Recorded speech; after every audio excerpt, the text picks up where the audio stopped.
आज Doubtnut app download करें। Doubtnut पर अपने सभी गणित, रसायन विज्ञान, भौतिक विज्ञान और जीव विज्ञान के डाउट्स का करो सफाया। बस प्रश्न की फोटो खींचो, एक ही प्रश्न को क्रॉप करो और तुरंत वीडियो सोल्यूशन पाओ।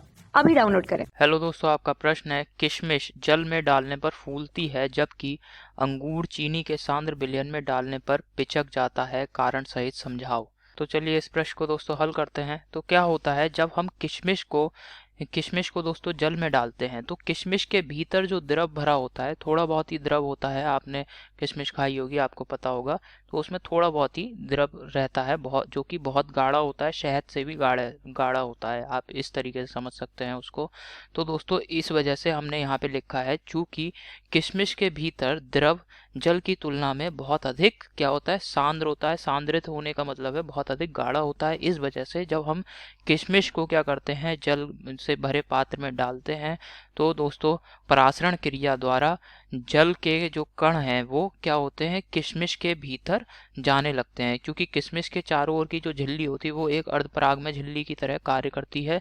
और इस वजह से दोस्तों ये क्या करेगी, जो विलायक है, विलायक यहाँ पे क्या है, जल, उसके कणों को दोस्तों क्या करेगी, किशमिश के भीतर जाने देगी। ठीक है, यानी यहाँ पे परासरण क्रिया होगी, जिसकी वजह से जल के कण जो कि बहुत ही कम सांद्र है, किशमिश के भीतर भरे हुए द्रव की तुलना में, तो ये क्या करेंगे दोस्तों, जल के कण क्या करेंगे, परासरण क्रिया के द्वारा क्या करेंगे, किशमिश के भीतर भरने लगेंगे। जिससे क्या होगा, किशमिश अब फूल जाएगा और फूल के मोटा हो जाएगा। और ये क्रिया दोस्तों कब तक चलेगी, जब तक कि किशमिश के भीतर की सांद्रता और जो पात्र में भरा जल है उसके सांद्रता के बराबर नहीं हो जाती, मतलब दोनों ही समान सांद्रता पर नहीं हो जाते, तब तक ये क्रिया चलती रहेगी। इसी प्रकार दोस्तों यहाँ पे समझ में आ गया किशमिश क्यों फूल जाती है। और दूसरे दोस्तों यहाँ पे दे रखा था प्रश्न में, हमें क्या पूछा है, अंगूर चीनी के सांद्र विलयन में डालने पर पिचक जाता है।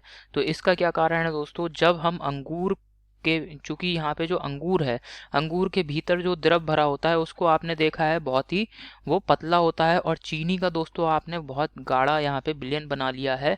तो उसमें अगर आप अंगूर को डालेंगे, चूंकि अंगूर के भीतर भरा द्रव चीनी के विलयन की अपेक्षा कम सांद्रित होता है। इसी कारण क्या होगा दोस्तों, अब जैसे ही हम अंगूर को सांद्रित चीनी के विलयन में डालते हैं तो अंगूर के भीतर से जो जल के कण हैं दोस्तों वो परासरण क्रिया के द्वारा बाहर निकलने लगेंगे और चीनी के सांद्रित विलयन में मिलने लगेंगे। अब ऐसा कब तक होगा, ऐसा दोस्तों तब तक होता रहेगा जब तक कि दोनों, अर्थात अंगूर के भीतर का जो द्रव है वह और जो चीनी का सांद्रित विलयन है वह, इन दोनों की जो सांद्रता है वो एक समान नहीं हो जाती। तब तक दोस्तों ऐसा होता रहेगा, अंगूर से पानी बाहर की ओर निकलता रहेगा, और इस वजह से दोस्तों अंगूर हमारा क्या होता है, पिचक जाता है।